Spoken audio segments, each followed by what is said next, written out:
자, 안녕하십니까. 대세국어학원 원장 신찬근입니다. 자, 일단 우리 고3 친구들 요번에 첫 모의고사 보느라고 너무나 고생이 많았습니다. 그래서 이 중에서는 우리 고3 친구들 중에 자기가 원하는 점수가 나온 친구들도 있을 것이고, 그 다음에 자기가 원치 않은 점수가 나온 친구들도 있을 텐데, 선생님이 생각하는 이 고3 첫 3월 모의고사는요, 진정한 고등학교 3학년의 실력을 가늠하는 시험은 아니라고 생각해요.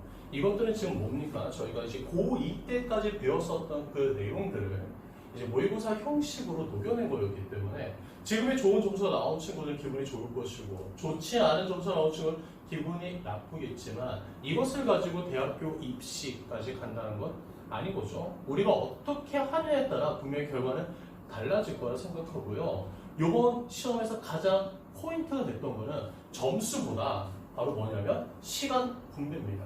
내가 안정적으로 시간을 분배를 해서 문제를 풀이했는지, 아니면 시간이 부족해가지고 막 쫓기는 듯이 문제를 풀었던지, 이런 것들만 여러분들이 잘 시간 분배만 제대로 했고 적절히 문제 풀이만 했었다면 아마 더 좋은 결과가 나오지 않았을까 생각을 합니다. 그래서 모의고사 문제를 풀 때 오늘 지금 이 시간대 저와 같이 모의고사 총평에 대해서 얘기를 하겠지만, 포인트는 문제를 그냥 푸는 것이 아니라 국어도 마치 무엇처럼요? 수학처럼 접근법이 있거든요. 그 접근법에 맞춰서 공부하는 그러한 연습들을 여러분들이 저희와 같이 하신다면 좋지 않을까 생각을 합니다. 자, 시험들 보느라 고생했고요. 편안한 마음으로, 때로 불편할 수는 있겠지만, 자, 총평 시작 한번 해보도록 하겠습니다. 자, 3월 모의고사 총평입니다. 자, 먼저 한번 우리 출제 경향에서 먼저 이것부터 볼까요? 난이도 부분을 보도록 할게요. 어떤 사람들은, 어떤 친구들은 이번 시험이 쉬웠다라고 얘기하는 친구도 있고, 또 어떤 친구들은 어려웠다라고 했는데, 그럼 객관적인 지표를 보고 한번 우리 얘기 한번 해볼까요? 자, 보면, 자, 위에 것들은 뭐냐면 2023학년도 수능, 지금 현재 대학교 1학년 된 친구들 있죠. 그 친구들이 수능 때 봤었던 등급 컷들이고, 그 다음에 밑에 있는 것은 여러분이 요번 3월에 봤던 모의고사 예상 등급입니다. 여기서 조금 더 내려가지 않을까 선생님이 개인적으로 생각을 하는데, 작년에 봤던 고3 친구들은 1등급 컷이 93점이었어요. 근데 지금은 어떻습니까? 화자가 선택했고 1등급은 92. 난이도는 거의 비슷했다고 생각하면 됩니다. 작년 수능과. 그리고 오히려 작년 수능에 2등급에 88, 3등급에 83점에 비해 지금 여러분이 요번에 시험 봤던 거 있잖아요. 물론 점수에 변동이 있을 수 있겠지만, 여러분이 요번에 시험 봤던 것들이 조금 더 문제가 어렵게 출제가 되지 않았었느냐, 이렇게 얘기를 할 수가 있겠죠. 위아래 비교해보면 그렇게 나오겠죠. 엄매도 마찬가지로 작년 고3 친구들이 봤던 수능에서 1등급을 90인데 요번에는 89, 2등급 85인데 81, 3등급은 79인데 3등급 71. 그래서 요번 3월 모의고사가 그렇게 쉽지만은 않았대요. 그러니까 충분하게 여러분들이 어떤 연습이 돼 있었어야 되냐면, 모의고사 문제를 풀이하는 그 방법이 자연스럽게 녹아져 있었던 친구들은 요번 모의고사 때 좋은 점수가 나올 수 있었고, 그 다음에 아직 그거 있잖아요. 우리가 2학년 때까지 모의고사 구성이 어떻게 됐습니까? 1번부터 15번까지가 화창 문이고, 그 다음에 독서와 문학으로 돼 있잖아요. 근데 요번에 어때요? 처음으로 선택이라는 걸 해가지고 시험을 치렀기 때문에 문제 구성이 바뀌었을 때 아이들이 많이 당황을 하거든요. 그래서 방학 때 열심히 노력한 친구들은 요번에 좋은 성적이 나오지 않았을까 선생님은 생각합니다. 자, 일단 난이도 부분들은 쉽지만은 않았다. 작년 수능에 비해선 어려운 편이었었다라고 선생님 얘기하고 싶고요. 그리고 이제 보도록 할까요? 등급 변별적인 부분에 대해서 한번 얘기해 볼게요. 자, 먼저 독서 파트는 뭐가 많았냐면, 정보량이 많아서 뭐가 부족했을 것이다? 시간이 부족한 친구들이 상당히 많지 않았을까 생각을 합니다. 솔직하게 우리는 이 독서 지문을 보면 우리는 전문가가 아닌 거거든요. 비전문가임에도 불구하고 요번에 과학 기술 지문도 마찬가지고, 그 다음에 법조항과 관련된 것도 마찬가지고, 우린 법률가도 아닌데 어려운 말들 많이 나오잖아요. 그러니까 우리가 처음에 뭐 합니까? 그런 지문들을 그냥 밀쳐내고 약간 수비적으로 문제를 풀이하는 친구들도 분명히 있을 거예요. 그렇죠. 혹은 어떤 친구들은 문제부터 읽고 나서 지문을 보는 친구들도 있고 혹은 지문을 보고 나서 문제를 푸는 친구도 있고 여러 가지 방법들이 있을 텐데 그렇다면 여러 가지 방법들이 있을 텐데 그 중에서 우리가 해야 될 것들은 뭐냐면 어떻게 효과적으로 문제를 풀이할 수 있을지에 대한 뭐를 먼저 만들어야 된다? 독서에 대한 접근법이 저는 필요하다고 생각을 해요. 그래서 이제 눈으로만 한번 보고 문제를 푸는 건 정말로 좋겠죠. 시간도 단축되고. 하지만 그렇게 하다 보면은 내가 컨디션이 좋지 않거나 그냥 여러분은 다 한 번쯤은 경험해봤을 텐데 글을 읽더라도 내가 무엇을 읽는지 모를 때가 있거든요. 붕 뜰 때가 있거든요. 그럴 때 눈으로만 보고 직관적으로 혹은 주관적으로 문제를 푸는 건 문제가 됩니다. 그래서 반드시 독서 문제를 풀 때는 뭐가 필요하다? 여러분들이 적절하게 여러분만의 표시법을 만들어가지고 체크해가면서 객관적으로 풀이하는 연습들이 필요하지 않았을까? 그렇게 했을 경우에는 뭐가 단축될 수 있다? 시간 부족 현상이 어느 정도 해소가 되지 않을까라고 생각을 합니다. 밑에 거 볼까요? 자, 문학 파트는 이번에 뭐가 많이 출제가 됐냐면 낯선 작품 위주로 출제가 되었어요. 그래서 우리가 알고 있는 작품들이 나오면 우리 본문을 보지 않고 쉽게 풀 수 있는데 요번에 모의고사 봤을 때 많은 친구들이 느낌표가 텄던 이유는 뭐예요? 그래요. 낯선 작품들이 많이 나왔어요. 그러다 보니까 문제를 읽어야 되는데 잘 읽히지가 않는 거예요. 그러다 보니 마음은 급하지, 시간은 가지. 그러다 보니까 결국은 또 뭐를 겪게 되는 거예요? 시간 부족을 겪게 되는 거겠죠. 그래서 이번 모의고사의 가장 큰 포인트는 바로 뭐였냐면 여러분은 시간과의 싸움에서 이겼느냐, 졌느냐 이게 가장 중요하지 않았을까 생각을 합니다. 자, 이런 것들이 조금 더 수월하게 시간만 잘 분배가 가능했었던 친구들은 이번에 좋은 등급 나오지 않았을까 하는 생각을 합니다. 자, 그렇다면 이제 여러분들이 3월달에 봤던 모의고사 한번 오답률 순위를 보도록 할게요. 이 표를 보면 지금 선생님은 화법과 작문을 선택했던 친구들과 언어와 매체를 선택했던 친구들의 오답률의 순위적인 것들을 보고 있거든요. 한번 먼저 볼까요? 화법과 작문에서 아이들이 가장 많이 틀렸던 건 바로 뭐야? 8번 독서 지문. 그 다음에 두 번째로 가장 많이 틀렸던 건 28번 문학 지문. 낯선 작품이 나오고 정보량이 많으니까 그럴 수 있겠죠. 그 다음에 세 번째로는 뭐야? 16번 독서 문제.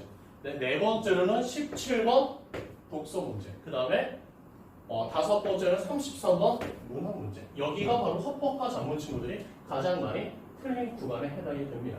어때요? 괜찮나요? 근데 이제 반대로 언어와 매체인 친구들은 제일 많이 틀렸던 문제가 화법과 작문에서 28번 문제는 2위에 해당됐던 건데 여기서는 몇 번? 28번 문학 부분을 가장 어려워했었대요.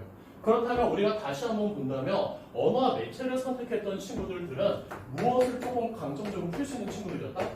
독서 문제를 문학보다는 조금 쉽게 풀 수 있는 친구들이 언어와 매체를 좀 선택한 경향들이 있고 화법과 작문 같은 경우에는 독서보다 바로 어떤 친구? 문학 부분을 조금 더 쉽게 풀이하는 친구들이 좀 선택해서 문제를 풀지 않았었나? 라고 하는 것도 이 표를 통해서 알 수 있지 않을까 생각을 합니다. 그리고 두 번째로 가장 많이 틀렸던 거는 8번 문제. 그 다음 서로 위치가 바뀌었죠. 화법과 작문이랑. 그 다음에 세 번째로 많이 틀린 문제는 17번 문제. 서로 위치가 바뀐 부분들이 있고요. 이렇게 되어 있습니다. 그 다음에 4번과 네 번째, 다섯 번째 등급과 33번과 16번의 문학 문제와 독서 문제들입니다. 자, 이 오답률들이 가장 많았는데 그럼 이렇게 오답률이 많았었다라고 하는 것들 여러분들이 이제 해설지를 보고 한번 이해를 해본 친구들도 있을 것이고 아니면 다시 한번 문제를 풀어본 친구들이 있을 텐데 여러분께 제가 드릴 수 있는 팁은 그냥 풀지 말라요. 그냥 풀지 말고 아까 앞 페이지에서 얘기했던 것처럼 문제를 풀이하는 정확한 무엇을 활용해 주신다면 접근법들을 활용해서 문제를 풀어주신다면 이렇게 뭐 오답 순위가 1위부터 5위까지라고 있지만 여기서도 여러분이 충분히 맞출 문제는 많았었다. 그리고 여러분들이 긴장한 상태에서 문제를 봤기 때문에 좀 더 틀릴 수 있지 않았을까 생각을 합니다. 그래서 이따 이 독서와 문학 파트 부분을 설명을 할 때 접근을 어떻게 해야 될지에 대해서 말씀을 드리도록 할게요. 자, 그 다음 페이지 한번 보도록 할게요. 자, 그럼 영역별 상세적인 부분 한번 보도록 할게요. 자, 이제 독서 지문은 크게 저는 3개 혹은 4개라고 생각하는데 이제는 틀이 굳어진 것 같아요. 이제 여러분이 고3 됐잖아요. 그렇죠? 고3이 되었을 때 수능이랑 출제되는 문제의 구조가 비슷하다 혹은 같다라고 생각을 해주면 돼요. 먼저 1번부터 3번 문항은 여러분들이 이제 알다시피 바로 뭐에 대해서 얘기합니까? 독서 이론에 대해서 여러분께 그냥 알려주는 글에 해당이 됩니다. 그리고 여기에서는 여러분들이 쉽게 말을 할 때 어떻게 하냐면 선생님은 여기서 뇌를 쓰는 문제는 출제가 되지 않아요. 단지 뭐로 보는 거? 눈으로 보고 문제를 풀이하는 문제들이 출제가 됩니다. 오케이? 이런 것들 1번과 3번 부분은 쉽게 하지 않았을까 생각을 해요. 하지만 이제 여러분도 수능 특강 갖고 많이 연습을 해봐서 알겠지만 우리 비문학 즉 독서 파트에서는 좀 문제 출제가 되는 게 가하고 나문단에 나뉘어지는 것들이 나오거든요. 그럼 가하고 나문단이 왜 나뉘어졌을까 생각을 하는 거예요. 그렇다면 여기서 충분히 출제 가능한 문제는 비교하거나 뭐 하는 문제는 출제 가능하겠다. 대조하는 문제도 출제가 가능한 부분도 나왔어요. 그런데 까놓고 얘기해서 인간 모방의 메커니즘, 그 다음에 밈 이론이라고 되어 있잖아요. 그럼 여러분께 질문해 볼게요. 여러분들 밈 이론에 대해서 문제 나오기 전에 알고 있었어요? 그 다음에 모방의 메커니즘에 대해서 여러분 잘 알고 있었어요? 물론 배경 지식이 있었던 친구들은 쉽게 접근할 수 있었겠지만 대부분 친구들은 배경 지식이 좀 없을 수도 있다 이거예요. 그럼 대부분이 배경 지식이 없는 친구들은 어떻게 해야 돼요? 당연히 지문을 보고 뭘 해야 됩니까? 문제를 풀이해야 되지 않겠습니까? 근데 지문을 어떻게 해야 돼요? 물론 읽어야 되겠죠. 하지만 읽는 것도 우리가 어떻게 해야 돼요? 효과적으로 읽어가면서 공부하는 게 필요하지 않았을까? 라고 생각을 합니다. 그래서 4에서 9번 문제 중에서 틀린 친구들이 있다면 너무나 가슴이 아픕니다. 여기서 그렇게 어려운 문제는 없을 거예요. 훈련만 하고 연습만 해도 충분히 할 수 있습니다. 그 다음 거 볼까요? 10번에서 13번 문제는 사회 영역에 해당되고 부동산 등기의 어떤 법조항과 관련된 말들이 상당히 많이 나와서 낯선 용어가 나왔기 때문에 우리가 두려워서 밀어냈을 뿐이죠. 하지만 낯선 용어도 여러분들이 저는 이제 학원에서 아이들하고 수업을 할 때 선생님이 어떻게 수업을 하냐면 비문학 문제를 풀 때 둥글, 세모, 물결로 밑줄짝 하면서 내 나름대로 표시해가면서 아이들과 같이 훈련을 많이 시키거든요. 이 동글뱅이와 관련된 건 뭐냐면 접속어와 관련된 부분을 동글뱅이 치는 훈련들을 많이 시켜요. 접속어 중에서 선생님이 가장 빈도수가 높은 것 중에 뭐냐면 어떤 성격 가진 친구들? 역접의 성격을 가진 친구들. 역접이라고 하는 건 반대말이잖아요. 그래서 그러나 혹은 하지만 그 뒷부분이 바로 어떤 요소예요? 문제 출제 요소예요. 이런 접속어의 동글뱅이 치는 것들. 또 대표적인 성격을 가진 친구 중에 역접도 있고 바로 어떤 친구는 인권. 분위기를 바꿔주는 전환. 다시 한번 확인하는 이 학원들. 이러한 접속어들은 동글뱅이를 쳐가면서 독해를 해나간다면 조금 꽤 많이 도움이 되지 않을까 생각을 해요. 그리고 이 세모라고 되어 있는 거 있잖아요. 세모라고 하는 거 너희들이 독서 지문을 보다 보면 작은 따옴표 나와 있는 거 있잖아요. 괜히 작은 따옴표가 나온 게 아니에요. 이 작은 따옴표는 바로 뭐 하고 싶은 거야? 이거 되게 중요한 말이야 라고 강조하는 말들이에요. 그리고 너희들이 한 문단, 두 문단, 세 문단, 네 문단 각 문단에 있다 보면 같은 말들이 또 뭐 하는 게 있죠 여러분들? 반복적으로 나올 게 있잖아요. 반복적으로 왜 그 단어가 나올까 하는 생각을 해봐요. 왜 나오겠어요? 중요하니까 나오겠죠. 그러한 단어들을 여러분들이 세모 표시해가면서 조금 구분해놓는다면 시간이 좀 단축되지 않을까 생각해요. 여러분 진짜 마음 급하면 지문 보고 문제 보고 모르고 다시 또 지문 읽고 또 지문 읽고 또 문제 풀다가 모르고 다시 또 지문 읽고 시간이 너무나 허비되잖아요. 마음만 급하고. 그럴 때 여러분이 표시한 것만 짝짝짝짝 보면 인간이 이기적이라 내가 표시한 걸 먼저 눈에 가거든요. 그리고 객관적으로 먼저 보는 거죠. 그 연습이 필요하겠죠. 네, 물결로 밑줄짝이라고 되어 있는 이 부분은 나름의 여러분들 봤을 때 중요한 부분에 물결로 밑줄 쳐주면 좋을 것 같아요. 그래서 하나의 팁을 본다면 비문학의 구조라고 하는 이 친구도 어떻게 되어 있습니까? 이게 첫 번째 문단 있잖아요. 첫 번째 문단에서 첫 번째 문장의 역할은 우리들한테 뭐를 설명하거나 개념을 설명하거나 난 이렇다고 생각해 단정을 짓거나 혹은 무엇을 유발하면서 흥미를 유발하면서 이야기를 시작하는 게 대부분이죠. 물론 통념을 제시를 하고 역적으로 이야기 이끌어 나가는 것도 있기는 해요. 근데 중요한 거는 바로 무엇이냐면 첫 번째 문단의 이 마지막 문장의 역할이죠. 여기가 바로 이 글에 무엇이 나오는 거죠? 설명할 대상에 대해서 설명하는 구간입니다. 그리고 나서 각 문단의 첫 번째 문장들은 다 뭐가 됩니까? 중요 문장이 돼요. 그래서 너희들이 의식적으로 혹은 무의식적이라도 좋으니까 영어 독해 공부할 때 시간이 부족한 너희들 어디를 보죠? 그 문단의 첫 번째 문장과 마지막 문장 보잖아요. 꼭 그렇게 한번 보는 것도 하나의 방법 중에 하나입니다. 그 중요한 부분은 반드시 뭐 했으면 좋겠다? 밑줄 쳐가면서 봤으면 좋겠어요. 그러니까 이런 것들이 제대로가 잘 돼 있었다면 4번과 9번 문제도 풀이하는데 어렵지 않았고요. 10번과 13번도 말은 어려웠지만 그것을 구체적인 사례를 적용해서 문제를 풀어가는 그런 문제가 없었어요. 해낼 수 있었습니다. 14번에서 17번 자, 기술 영역이었죠. 초인계 이산화탄소를 사용한 결정화 공정이라고 나와 있는데 솔직하게 우리가 초인계가 뭐고 이산화탄소는 알겠죠. 이걸 사용한 결정 공정 우리 뭘 알겠어요. 하지만 하나 기억해야 될 건 뭐냐면 여기서 보면 인간 모방의 메커니즘, 민 이론, 부동산 등의 뭐 기술, 뭐 초인계 이산화탄소를 사용한 결정 공정 얘네들의 가장 큰 포인트는 뭐냐면 너네 이런 거 잘 모르지? 그러니까 내가 뭘 해줄게? 알려줄게. 글의 종류는 뭡니까? 설명문이잖아요. 그래서 설명문이라고 하는 이 구조를 잘 기억을 해서 얘가 의견의 제시성 반드시 뭐가 나옵니까? 구체적인 예를 들어서 설명하지 않겠습니까? 그럼 그 관계를 원투 관계를 여러분들이 잘 파악하면서 문제를 읽어줬다면 중간에 글을 읽다가 무중력 상태 내가 뭘 읽었지? 해서 붕 뜰 때 있잖아요. 그럴 때 마음 가다듬고 다시 한번 원투 의견 부연 설명 의견 부연 설명 구분하니까 하면서 문제를 풀어줬다면 어렵지 않게 문제집은 읽을 수가 있었습니다. 그래서 좀 아쉬운 부분이 있습니다. 틀린 친구들은. 그러면 이제 얘기를 한번 해보도록 할게요. 자, 1번부터 3번은 독서 이론과 관련된 걸 지나치고요. 자, 여러분 4번과 9번에 관련된 거, 이 독서 지문 한번 볼게요. 자, 여기 문제 패턴들을 보니까 여기서는 구체적인 사례를 제시하고 그 사례에 대해 설명하는 형태로 출제가 됐다라고 되어 있잖아요. 그렇다니까 한마디로 뭡니까? 여기도 각 단락마다 끊어가면서 여러분들이 뭘 해주면 됩니까? 확인하면서 문제를 풀어주면 어렵지 않게 풀 수 있었던 문제예요. 그리고 가에서 사례나 실험이 우리의 배경 지식과 달라서 낯설게 느끼는 학생들이 있을 것이고 특히 가 2, 3문단의 유기성을 파악하지 못한다면 가나의 연결고리를 찾기는 쉽지가 않을 것이다. 그래서 나름의 추론하는 문제들은 어떻게 해주면 됩니까? 여러분들이 중요하다고 생각했던 거 표시했을 거 아니에요? 그것들 나름대로 쭉 이어서 읽어보면은 글 전체 문맥을 이해하는데 어렵지는 않다. 다시 한번 얘기하자면 우리는 전문가가 아니라 뭐다? 비전문가다. 그래서 여러분들이 동글스모 밑줄 친 것을 믿어가면서 그 표시를 확인해 가면서 문제를 풀어주시면 충분히 풀 수 있었던 문제들입니다. 괜찮죠? 자, 그 다음 거 10번과 13번과 관련된 문제인데 여러분들도 이제 고3이 됐으니까 아마 겨울방학 때 수많은 모의고사 문제를 풀어보지 않았을까 선생님은 생각을 합니다. 그렇다고 보도록 할게요. 자, 평가원 지문의 경우 법조항이 나오고 예시가 나오고 그 다음에 발례가 제시된 형태로 출제가 되는 반면 그래요. 평가원 문제 이렇게 출제가 되잖아요. 풀어봐서 이제 그 구조는 알겠지만 메커니즘은 알겠지만 그러니까 여러분이 풀었던 이 지문은 이게 바로 포인트죠. 바로 뭐예요? 낯선 법 용어를 병렬식으로 제시하는 형태로 출제한 거예요. 그러니까 여기서 포인트는 너희들 길을 죽여놨지 뭐야? 낯선 법 용어가 계속 나오니까 내가 뭘 읽는지도 모르고 그냥 발음도 어려우니까 그때부터 지문을 보지 않게 되는 거예요.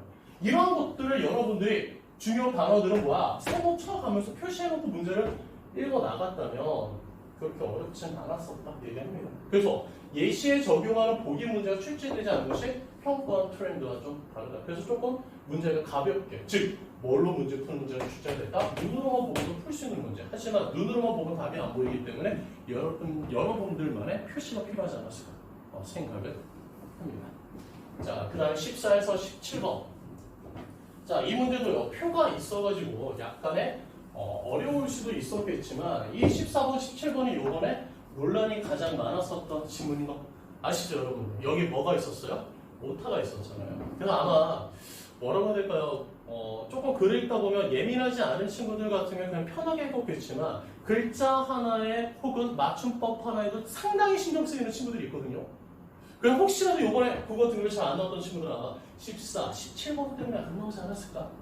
살짝 희망? 그렇게 갖고는 싶지만 그래도 설사 문제가 잘못 출제됐다 할지라도 글자가 오타가 났다 할지라도 여러분도 풀이해낼 수밖에 없는 능력을 가진 친구들이기에 우리 열심히 한번 해보도록 합시다. 자, 볼게요.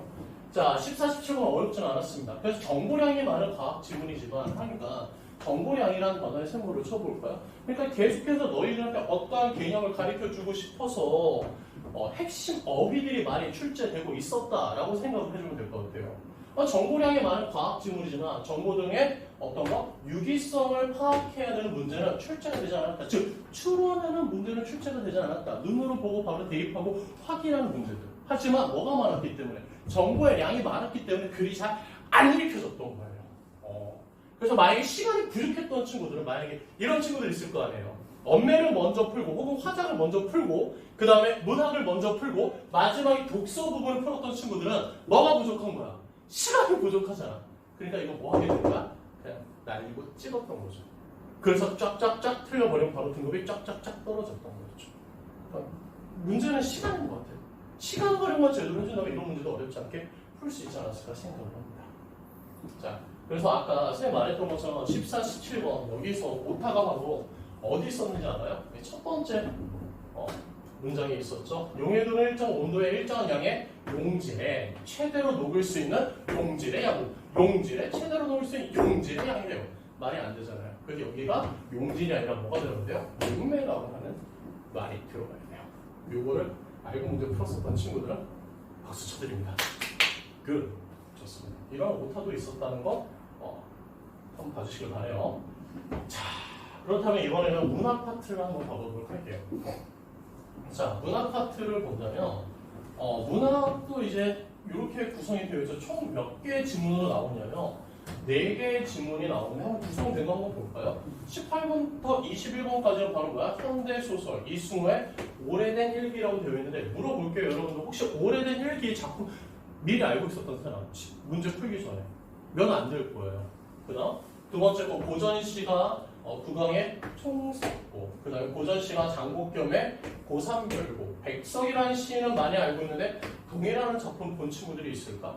다 어떤 작품들이에요? 낯선 작품들이에요. 그 다음에 28부터 30번의 현대시 정지용의 장수산 잘 안 나왔었던 거, 고재정의 고요를 시청하도 잘 안 나왔었던 무슨 작품? 낯선 작품. 그나마 우리한테 친숙하게 다가올 수 있는 게 고전소설의 이대봉전 정도가 되지 않을까라고 생각을 하지만 또 모르는 친구들도 꽤 많았을 거예요. 그래서 문학이라고 하는 이 친구들이 알고 있는 작품이 나오면 정말로 자신 있게 문제를 푸는데 알지 못한 낯선 작품이 나오면 상당히 힘들어 하거든요. 그래서 이 문제가 어떻게 해줘야 되느냐, 문학 어떻게 풀어야 되느냐. 친구들 중에는 이런 친구들이 있죠. 먼저 본문을 보고 나서 문제를 보는 친구도 있고 문제를 보고 나서 본문을 보는 친구들도 있을 거예요. 둘 다 일리가 있지만 선생님은 문제를 접근을 할 때 어떻게 접근을 하냐면 제일 먼저 본문 있잖아요. 본문에 뭐를 보고 싶냐면 뭐 앞부분 줄거리 내용들 나오고 중량 나오고 그런 내용들 나오잖아요. 먼저 구조적인 형태를 먼저 파악할 거예요. 구조적인 형태를 먼저 파악을 하고 그 다음에 밑줄친 기억, 니은, 디귿, 리을, 미음이 있나 혹은 A 묶였냐, B 묶였냐, C 묶였냐 이렇게 구조화가 되어 있는 걸 먼저 확인을 하고 나서 문제를 보면 조금 더 문제를 풀이하는데 용이합니다. 오케이? 기억해줬으면 좋겠고요. 또 하나 더 팁을 말해준다면 지금 고전소설이건 현대소설이건 얘네들의 관례는 소설이잖아요. 소설은 이제 무슨 관례에 해당이 되죠, 여러분들? 서사 관례에 해당이 되니까 현대소설의 이승우 작품의 오래된 일기라든지 이대봉전 있잖아요. 얘네들의 가장 큰 포인트는 바로 뭐냐면 이것만 찾아내면 돼요. 주요 갈등의 원인만 찾아내면 돼요. 이 소설은 내적 갈등이 심한 작품이었는지 혹은 외적 갈등이 심했었던 작품인지 이것만 찾아내십시오. 그리고 갈등을 유발을 하게 되는 인물들의 관계만 파악할 수만 있었다면 어렵지 않게 풀 수 있지 않았을까 생각해요. 하나 질문해 볼게요. 갈등이 발생이 될 때 반드시 일어나는 그 징후 같은 게 있거든요. 바로 뭔지 아세요? 그러던 어느 날 바로 이 순간 뭐가 바뀌면서 시간 턴이 바뀌는 구간에는 뭐가 발생한다? 사건이 발생하게 돼요. 괜찮아요? 그래서 소설 지문을 보다 볼 때 시간 턴이 바뀌는 부분들은 여러분들이 표시를 해가면서 문제를 읽어주면 좋지 않을까 생각을 합니다. 자, 그렇다면 그 밑에는 고전시가가 나오고 현대시가 나왔잖아요. 고전시나 현대시. 그럼 나는 이거는 이렇게 얘기해볼게요. 시작품들은 다 무슨 관례에 해당이 되죠, 여러분들?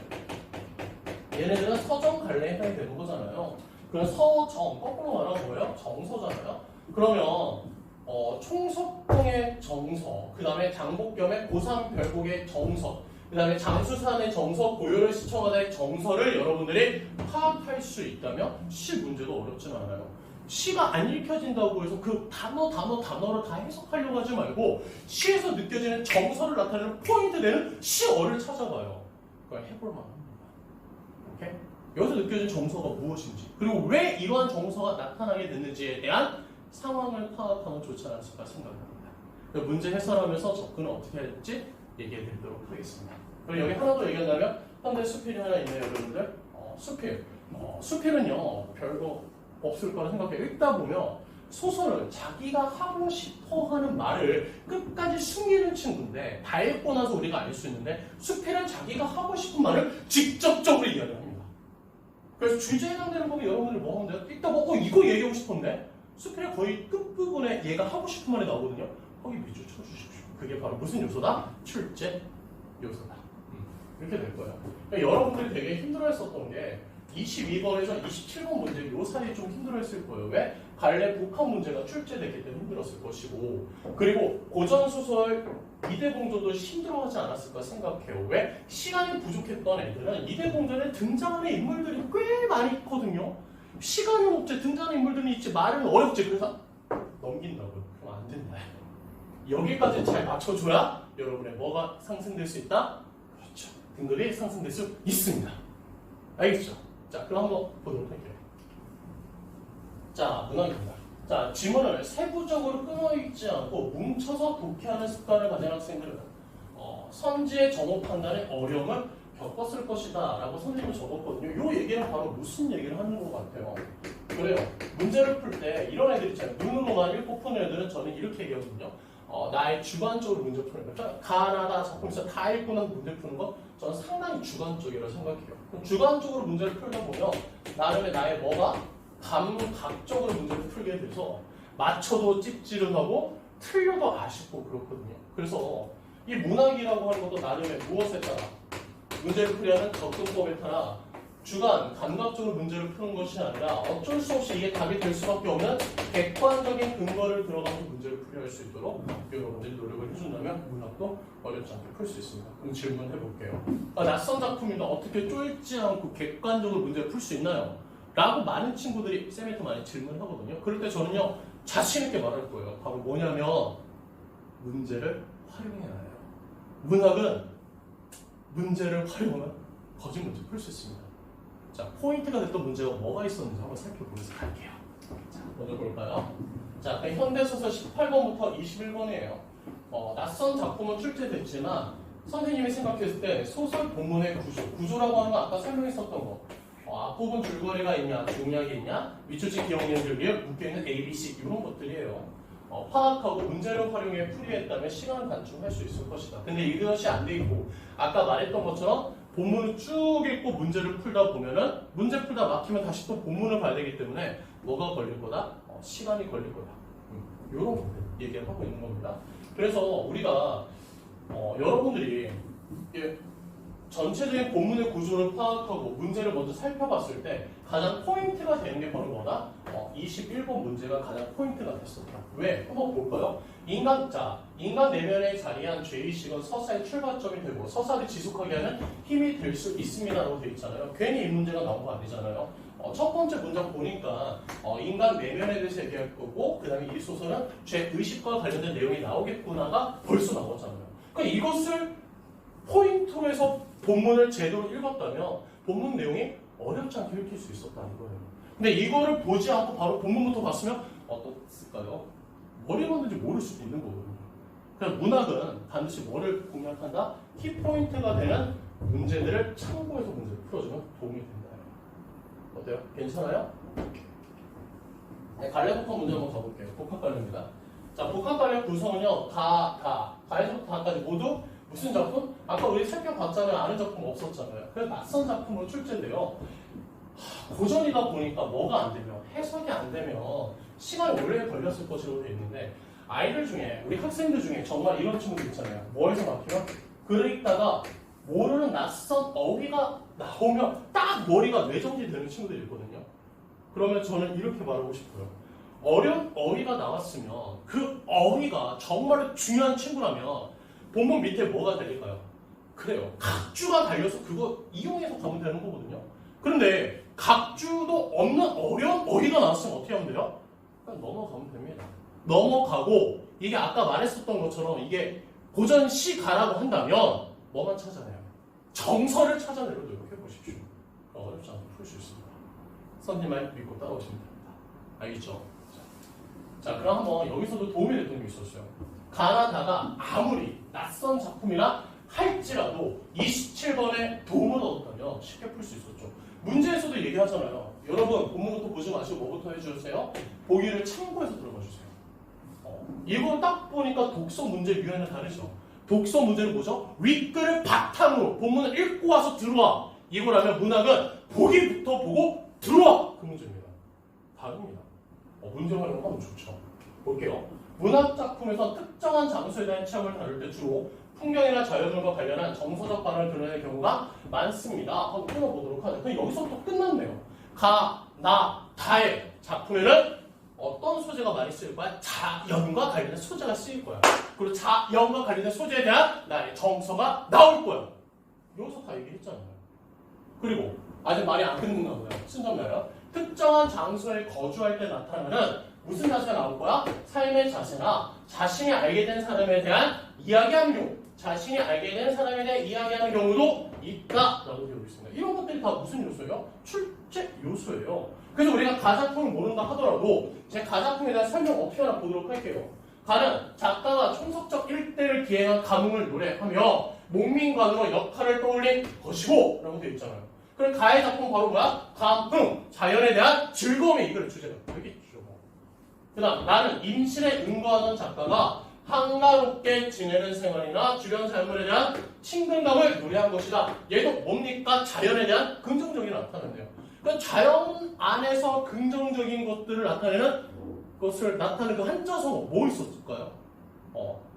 물화, 일체, 물씬, 인력, 천석, 고학, 연화, 고집. 그런 한자성어도 알고 있으면 좋겠죠. 그리고 다른 함흥에 체류하던 작가가 인접한 동해의 매력, 동해에 대한 뭡니까? 매력이에요. 다 자연에 대한 긍정적인 거다.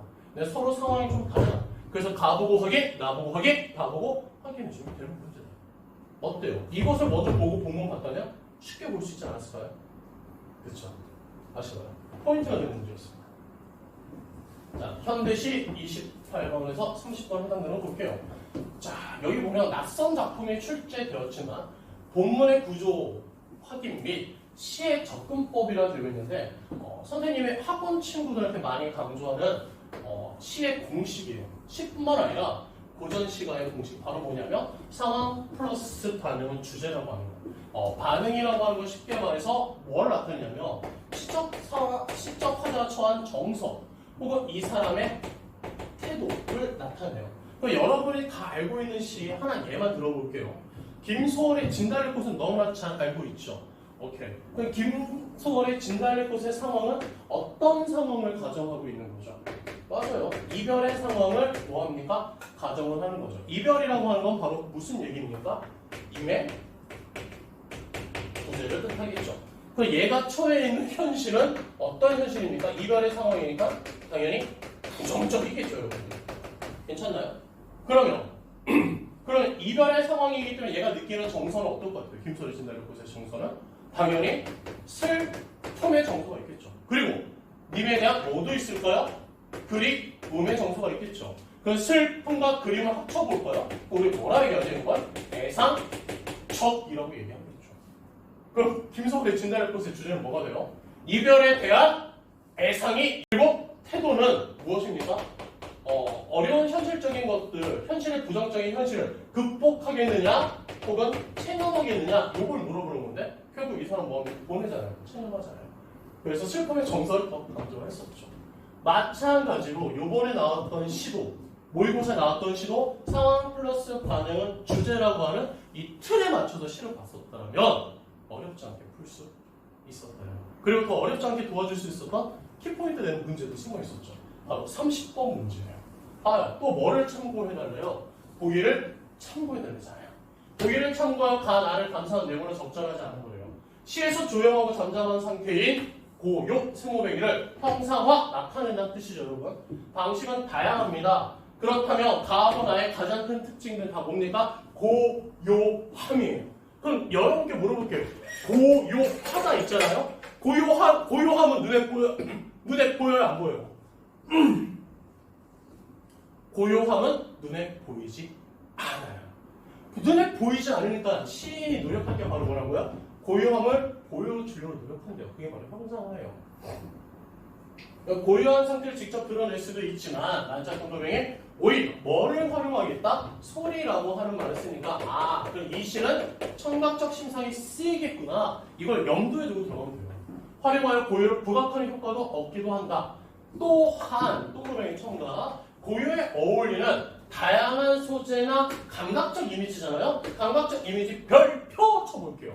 아이들이 이 감각적 이미지가 무엇인지를 몰라서 간혹가다 틀리는 친구들이 있는데 감각적 이미지라고 하는 여러분이 너무나 잘 알고 있는 바로 어떤 거예요? 시각적 신상이라든지 청각, 그다음 후각, 그다음 미각, 그다음 촉각.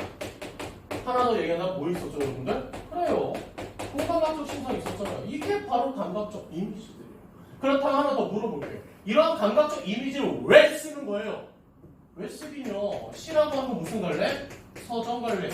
서정갈래는 뭔데? 정서 표현. 정서 눈에 보여? 안 보여? 안 보여. 안 보이니까 바로 뭐에 간대? 추상적인 거잖아. 추상적인 정서를 효과적으로 구체화시키기 위해 다양한 감각적 이미지 쓰는 거예요.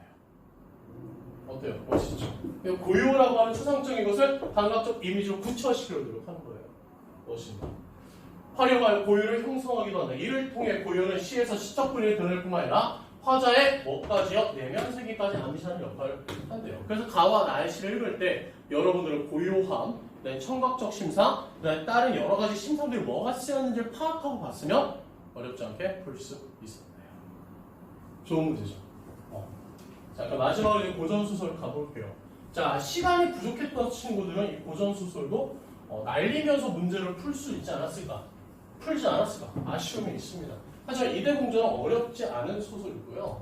볼게요. 등장인물이 많이 나오는 고전소설이나 인물관계 파악하는 시간이 걸렸을 거고요. 그다음에 특히 32, 33번 문제의 경우 시공간의 변화를 정확히 파악하지 못해 뭐도 느낄 수 있다? 어려움을 느낄 수 있을 것이다.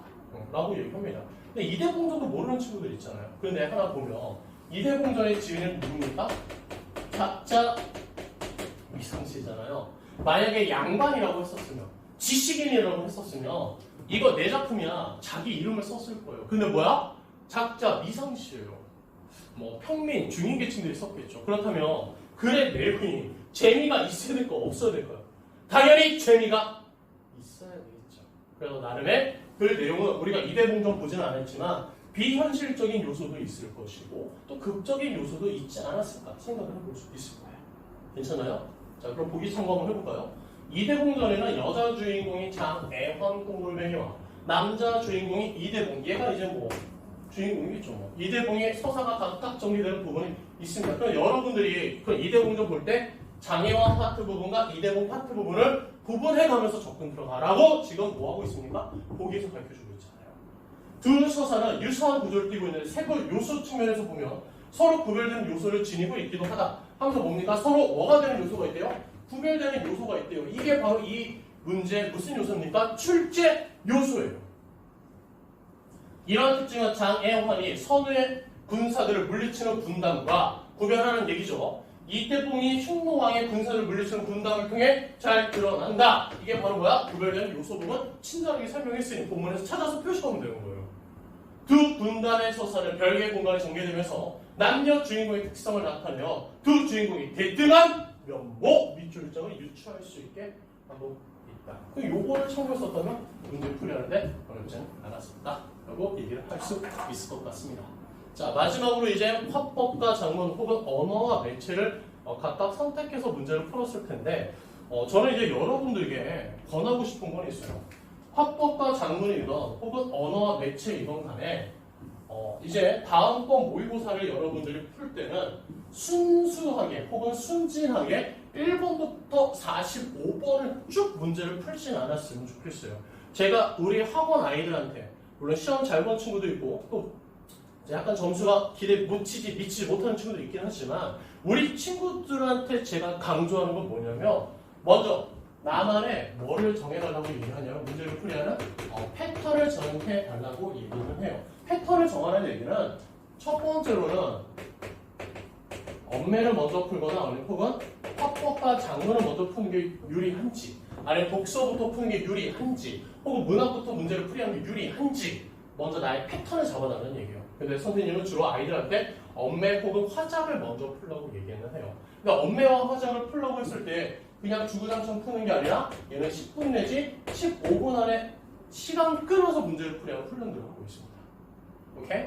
왜 그러냐면 아이들이 모의고사 문제를 풀면 다 맞추고 싶고 잘하고 싶잖아요. 그래서 엄매랑 화작에 진짜 문제를 골똘하게 문제를 풀다 보면 이 한 문제를 푸는데 시간이 30분이 지나가는 친구들이 있어요. 혹은 40분 지나가는 친구 있고.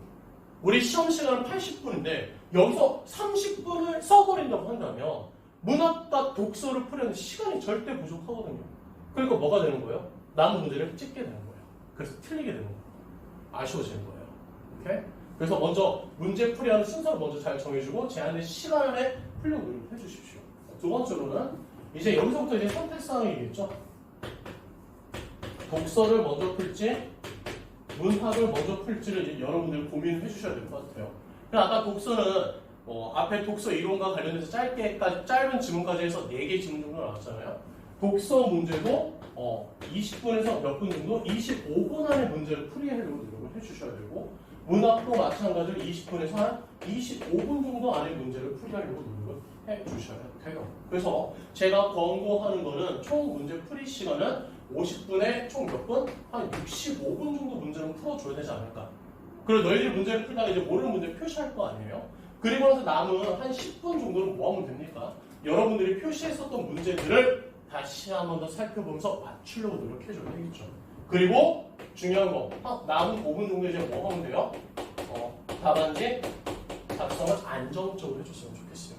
급하게 하다 보면은 답안지 마킹, 같은 문항에 2개 마킹 돼 있을 때도 있잖아요. 그런 것까지 줄여준다면 잘할 수 있지 않을까 생각을 합니다. 아시겠죠, 여러분들? 자, 여기까지가 선생님의 총평입니다. 그래서 여러분께 말하고 싶은 거는 아까도 계속 얘기하는 것 같은데 좋은 등급이 나온 친구들은 늘 항상 말하죠. 겸손했으면 좋겠어요. 이건 본 게임이 아니에요. 3학년 거. 이제 다음번 모의고사부터 이제 3학년 개념들이잖아요. 본 게임이 되겠죠. EBS 연계도 될 수 있겠고. 그러니까 겸손하시고. 그러니까 만약에 점수가 원치 않은 점수가 나왔었던 친구들은 화만 내거나 좌절하지 마시고요. 그 과정이 좋았다면 분명히 다음번 모의고사 때 충분히 좋을 거예요. 항상 염두에 두시기 바랍니다. 아시겠죠? 이렇게 시험 보는 고생했고요. 선생님은 다음번 모의고사 해설 총평 때 만나기로 하고요. 선생님은 끝까지 여러분을 응원하고 있습니다. 네, 대세 국어학원 원장 신창 그립니다. 여러분 파이팅!